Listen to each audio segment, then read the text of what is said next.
Assalamualaikum warahmatullahi wabarakatuh. Di sini kami kelompok 7 FTSO ingin mempresentasikan tentang tablet effervescent.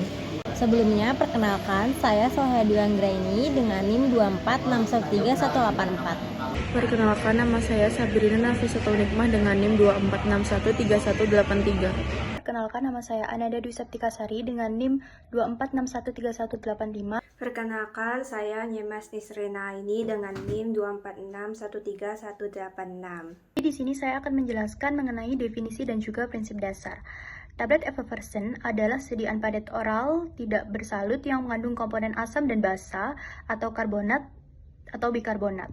Ketika terkena air, sediaan ini bereaksi cepat menghasilkan gas karbon dioksida atau CO2, menciptakan efek gelembung yang menghancurkan dan melarutkan tablet secara instan. Zat aktif yang telah terlarut sebelum diminum membuat absorpsi oleh tubuh menjadi lebih cepat dibandingkan dengan tablet konvensional. Kemudian ada mekanisme reaksi effervescent. Reaksi effervescent terjadi melalui reaksi netralisasi antara komponen asam dan basa. Kombinasi yang paling umum digunakan adalah asam sitrat dan natrium bikarbonat.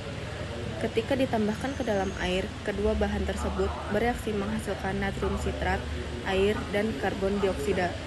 Gas CO2 yang terbentuk menghasilkan efek bergelembung yang menjadi ciri khas tablet effervescent.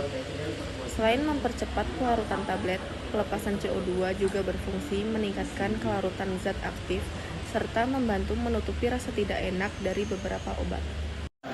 Ada juga keunggulan dan kelemahannya. Yang pertama, keunggulannya onsetnya itu lebih cepat dan bioavailabilitasnya meningkat. Mudah dikonsumsi khususnya untuk lansia, anak-anak, dan penderita disfagia. Lalu rasanya lebih enak dan dapat mengurangi iritasi lambung. Mampu juga membawa dosis zat aktif yang cenderung lebih besar. Tetapi terdapat juga kelemahannya. Yang pertama, ukuran tabletnya itu bisa lebih besar, lalu juga sensitif terhadap kelembapan.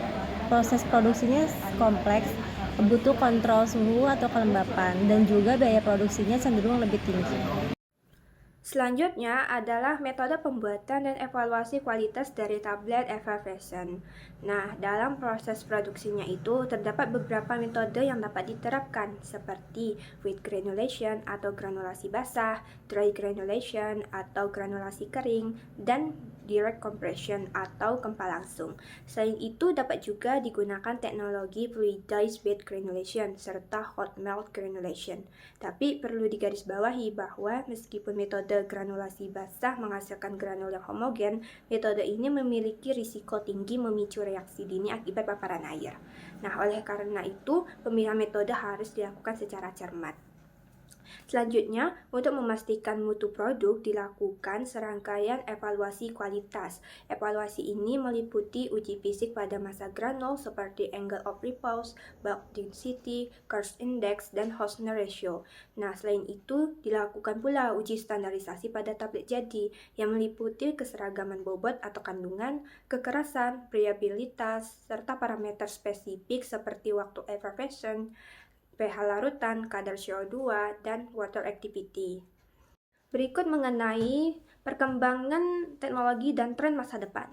Saat ini, sistem effervescent telah berkembang ke arah yang jauh lebih canggih untuk mengoptimalkan efek terapi obat yang terbagi ke dalam 3 tren utama. Yang pertama adalah sistem gastroretentif. Teknologi ini memungkinkan tablet untuk mengapung di dalam lambung selama lebih dari 24 jam, yang berfungsi untuk memperpanjang waktu tinggal obat. Yang kedua adalah sistem sustained release. Melalui teknologi ini, pelepasan zat aktif obat diatur secara perlahan dan bertahap dengan tujuan untuk mengurangi frekuensi konsumsi oleh pasien. Dan yang ketiga adalah teknologi 3D printing. Inovasi cetak 3 dimensi ini memungkinkan personalisasi dosis obat serta fleksibilitas desain. Teknologi ini juga mampu menyederhanakan proses manufaktur tanpa tahapan granulasi, sekaligus menekan risiko kerusakan akibat paparan kelembapan. Kesimpulannya adalah tablet effervescent tetap menjadi tren kuat di industri farmasi dan nutraceutical, vitamin atau suplemen karena kepraktisannya. Meski manufakturnya menantang akibat sensitivitas kelembapan, inovasi teknologi modern memastikan sediaan ini memiliki prospek yang sangat menjanjikan untuk menghantarkan obat masa kini.